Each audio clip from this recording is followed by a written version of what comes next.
with the taint of criminality. But to you first, Jaiprakash Narayan, do you really believe that the Supreme Court judgment will ensure that political parties will not choose candidates with criminal records? Not at all, Rajdeep. It's a very small step what happened now. We must realize that the number of people who are actually convicted under continuity members of Parliament or Assembly is a very small handful. The real problem is not the convicted members, though it's a welcome step because this merely restores the basic principle that everybody is equal before law. Yes. Section 8(4) created two classes of people, the ordinary citizens and the MLAs and MPs. You and I would be disqualified as ordinary citizens if we are convicted, but MLAs and MPs are not, which is obviously unconstitutional. That's about it. The real problem is, as we have discussed already with Mr. Salve, a large number of people have been charged in courts of law of serious offences, and the cases are taking 10, 20 years. Take, for instance, Rajiv Gandhi's assassins. You mentioned Mr. Lalu Yadav. Yes. Rajiv Gandhi was assassinated in 1991. Yes. The conviction, first conviction, if I recall, came in 1999 or so, 8 years. Yes. So technically, assassins of Rajiv Gandhi could have contested for elective office and maybe won in Tamil Nadu, who knows? It's absurd. So we have to now create a mechanism to disqualify people charged by a court after prima facie inquiry of serious offences. Yes. And unless that is done, you can't see this all. Even that is not enough, Rajdeep.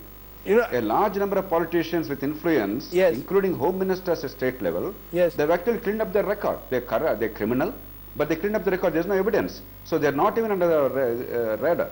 They completely bypass this whole thing. You must create independent crime investigation which is accountable in a different way, not to politicians. And you're making an important point that at the moment they are charged with a serious offence, at that stage itself, ab initio, they should be disqualified. Don't wait till conviction, which takes several years. Raghvendra Pratap Singh, Rashtriya Janata Dal MLA is joining us. Raghavendra जी, आप बताइए किस तरह से आप देखते हैं, क्या इसके बाद आपकी पार्टी ऐसे लोगों को टिकट देगी जिनकी छवि ऐसी है कि उनके ऊपर क्रिमिनल रिकॉर्ड है, या आप ऐसे ही चलेंगे कि जब तक कोई कन्विक्ट नहीं हो तब तक आप ऐसे लोगों को टिकट देते रहेंगे? लालू प्रसाद आपके लीडर, उन पर भी गंभीर आरोप हैं और वो चुनाव लड़ते रहते हैं. क्या इस जजमेंट के बाद कोई बदलाव आएगा या नहीं? एक बात मैं जी बताइए. राजीव जी, आपसे बताना चाहूंगा जी कि जो आज सुप्रीम कोर्ट का निर्णय हुआ है जी, उस निर्णय को देख लिया जाए. उसी के आलोक में आपने हम लोगों को यहाँ बुलाया है जी, और आपने कहा है कि जिनका क्रिमिनल रिकॉर्ड है उनको लालू जी या पार्टी आगे टिकट देगी या नहीं देगी. जी बिल्कुल. इसमें साफ बात यह है कि किसी के अगेंस्ट में यदि केसेज हो जाते हैं और केस कहीं कोर्ट में लंबित है जी, तो वैसी स्थिति में किसी को क्रिमिनल मान लेना गलत होगा. सर तब तक वो चुनाव क्यों लड़े? सर राघवेंद्र जी, मेरा सिंपल पॉइंट है कि अगर उन पर गंभीर आरोप हो, अगर गंभीर आरोप हो, करप्शन का आरोप हो, मर्डर का आरोप हो, कि जब तक वो अपने आप को उस आरोप से बरी नहीं करते तब तक वो चुनाव ना लड़े. ये छोटी सी बात है. आप अब रुकेंगे कन्विक्शन तक, जो 20 साल 15 साल लगते हैं? नहीं जी, इसमें एक बात साफ है कि किसी के अगेंस्ट में यदि कोई केस है, मान लिया जाए कि मर्डर का केस हो या उसके अगेंस्ट में कोई करप्शन का केस हो, तो जब तक कोर्ट उसको कन्विक्ट नहीं करता है तो कैसे उसको मान लिया जाए कि वो एक क्रिमिनल है? जी, वो तो कोर्ट डिसीजन देगा जी. और मान लिया जाए केसेस तो बहुत कारणों से होते हैं और केस जो हो गया तो उसमें कोई यदि डिसीजन नहीं होता है कोर्ट का, उसके पहले किसी को कैसे मान लिया जाए और किसी को कैसे मान लिया जा सकता है? सर आपके पार्टी ने मोहम्मद शाहबुद्दीन जैसे लोगों को टिकट दी है. आपके पार्टी ने मोहम्मद शाहबुद्दीन जैसे लोगों को टिकट दी है जिनके खिलाफ किडनैपिंग, मर्डर के कई मामले थे. इस वर्डिक्ट के बाद, इस जजमेंट के बाद, क्या ऐसे लोगों को आप टिकट फिर से देंगे?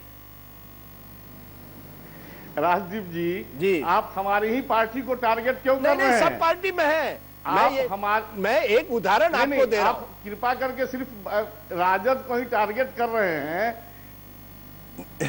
नहीं ऐसे ना आप ये हर देखें पार्टी कि में है बहुत सर. सी पार्टियां ऐसी हैं जी, हर पार्टी में क्रिमिनल रिकॉर्ड के लोग हैं जी, और मैं समझता हूं कि शायद ही कोई पार्टी ऐसी होगी जिसमें क्रिमिनल रिकॉर्ड के लोग नहीं होंगे.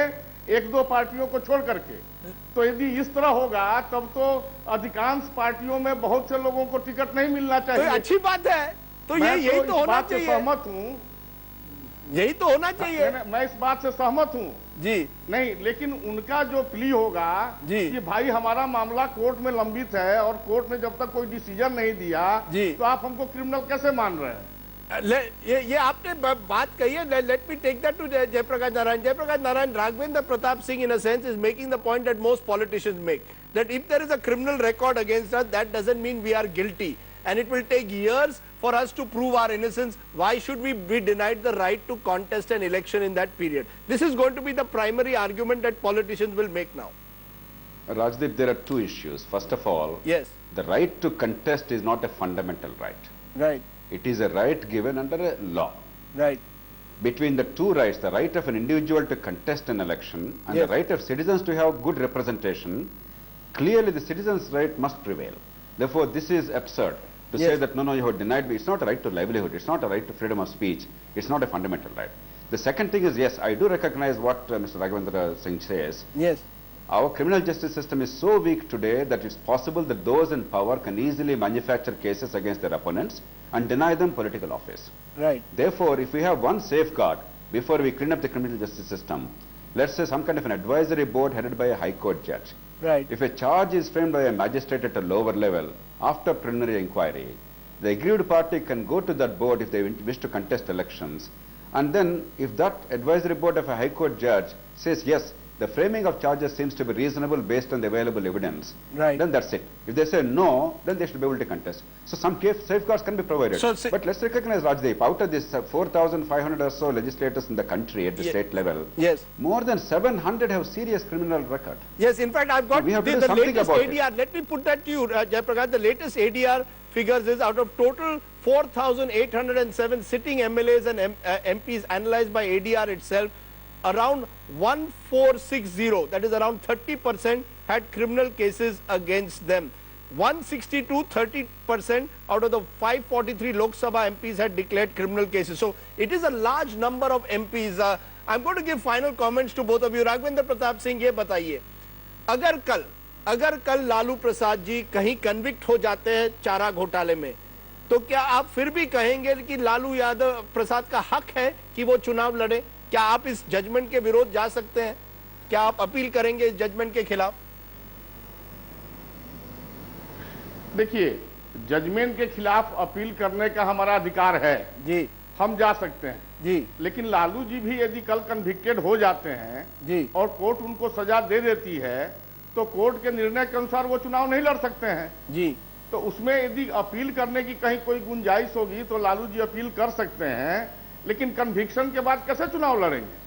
तो ये साफ हुआ है कि अगर और एक बात मैं कहना चाहूंगा राजदीप जी, जी, ये एक इलेक्शन रिफॉर्म की भी बात है जी, कि इलेक्शन कमीशन और गवर्नमेंट मिल करके यदि ये तय कर लें जी, कि जिनके खिलाफ क्रिमिनल केसेज हैं या जिनके खिलाफ क्रिमिनल रिकॉर्ड्स हैं उनको चुनाव नहीं लड़ने दिया जाएगा, तो ये यदि कोई मामला तय हो जाता है तो वो भी कोई बुरी बात पार्टी नहीं मानेंगे? होगी। सर सच बताइए, आप पुराने पार्टी वाले, क्या पार्टी के लोग मानेंगे कि इस तरह से अगर आप कर दें कि अगर पार्टी कहे कि जिनका क्रिमिनल रिकॉर्ड है उनको टिकट मत दीजिए, पार्टी मानेगी? पार्टी में तो बगावत हो जाएगी न, तो वो तो बात स्वाभाविक है, क्योंकि अधिकांश पार्टियों की स्थिति वही है। तो वैसी स्थिति में हम यदि कोई ऐसा कानून बन जाए, कोई नियम बन जाए तो उसका पालन होगा।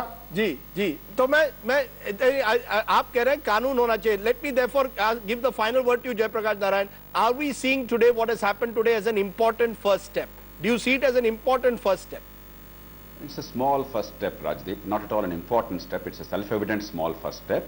Right. Rajdeep, two quick points. One is, we must not also exaggerate the problem. You know, this 1460s, 1500, this technical kind of listing is sometimes dangerous. Okay. For instance, in Andhra Pradesh, a man like Sudaram Sudhakar Reddy, the CPI General Secretary, he is listed as one, he has impeccable credentials. Right. Just because he launched some agitations and arrested technically under some offences of violation of prohibitory orders, you can't call him a criminal. We have to be very careful about this. I take your point that we have to look at serious criminal offences only. And the last point, Rajdeep, yes, ultimately, why are political parties giving seats to these people? Because they're electable. A criminal, a hardcore criminal, has three great qualities as far as electability is concerned. A, he almost always styled himself as the leader of a caste. He did not come in as a criminal alone. Right. B, he has a lot of money power by virtue of criminality. Right. C, he has organizational muscle. Right. Once you have these three things, you are electable. Right. People like you, for instance, or I, in most cases, are not electable. That's right. Unless we fix that problem, merely I would fighting the lose my symptoms is not deposit. enough. I would certainly lose my deposit if I contested an election. And therefore, my appeal is, while Yes. we have to address this, no, Lok Sabha has worked harder than anybody else. We were the ones to launch this whole movement in 1998-99 Yes. against criminalization. Yes. But this is only the underbelly of the system. The real problem is the electability of decent and public-spirited and honest people is increasingly questionable. It's almost impossible today without spending 20-30 crores. So let's fix that. All this must be done. Right. But Supreme Court step is a small little step. At least it focuses attention on that. It's not a big solution. Don't expect too much from that. You know, let me put that, since you've raised that, to Mr. Raghvendra Pratap Singh. ये बताइए राघवेंद्र प्रताप सिंह, जो candidate जिसके खिलाफ criminal case है वो आसानी से चुनाव जीतता है या जो ईमानदार है? सच बताइए, ईमानदारी से चुनाव जीता जाता है या क्रिमिनल को एडवांटेज होता है? छोटा सा संक्षिप्त में आंसर दीजिए। राजदीप जी सन 1952 से मेरे पिताजी चुनाव लड़ते थे जी, और वो बिहार गवर्नमेंट में 10-11 साल तक फाइनेंस मिनिस्टर भी थे जी, और मैं कंटिन्यूअसली इसको देख रहा हूं। आज तो स्थिति ये हो गई है और फैक्ट ये है जी कि कोई भी पॉलिटिकल पार्टी ये खोजती है जी कि इस जगह से कौन कैंडिडेट चुनाव जीत सकता है। अब उसमें भी जो क्रिमिनल रिकॉर्ड के लोग भी हैं, यदि वो भी चुनाव जीतने के लायक हैं जी, तो निश्चित तौर पर पार्टियां उनको प्राथमिकता दे रही हैं। तो आप, ये सारे पार्टियों की स्थिति है। यानी ईमानदारी से चुनाव नहीं जीता जा सकता, क्रिमिनल होने का एडवांटेज होता है, और अगर जाति भी आ जाए। ईमानदारी से हाँ। यदि आप पूछे राजदीप जी तो यदि आपने कहा कि आप चुनाव लड़ना चाहते हैं, नहीं, मैं नहीं लड़ना चाहता, बात मत सोचिएगा। नहीं, मैं तो डिपॉजिट हार जाऊंगा। मैंने कहा मैं डिपॉजिट हार जाऊंगा। निश्चित जब्त हो जाएगी जी। हाँ, क्योंकि एक इसका दूसरा एस्पेक्ट आप देख लें जी, एक दूसरा एस्पेक्ट इसका देख लें जी कि क्या कारण है कि जो क्रिमिनल रिकॉर्ड के लोग हैं जी, वो आराम से चुनाव जीत करके चले आते हैं जी, तो जनता उनको चुनती क्यों है? ये आप, जब अच्छे लोग भी खड़े होते हैं और उसमें क्रिमिनल्स भी खड़े होते हैं तो वो क्रिमिनल कैसे चुन के चले आते हैं? जी, एक बार बीबीसी के इंटरव्यू में मुझसे पूछा गया था जी, तो मैंने कहा जी कि सोसाइटी ही अधिकांशतः क्रिमिनलाइज हो गई है। ये आप, और ये अरे आप सर, आप हमें ये चॉइस ही नहीं देते। अगर दोनों पार्टी अच्छे कैंडिडेट्स रखते हैं तो हमें चॉइस मिलता।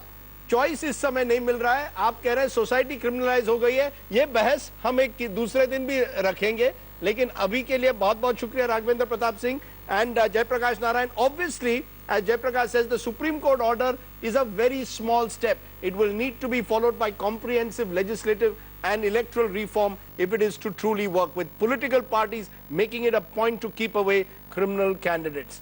Let's take a break at this moment. When we return, we'll go to another big story tonight, because Kerala has come to a halt following a bandh called by the left.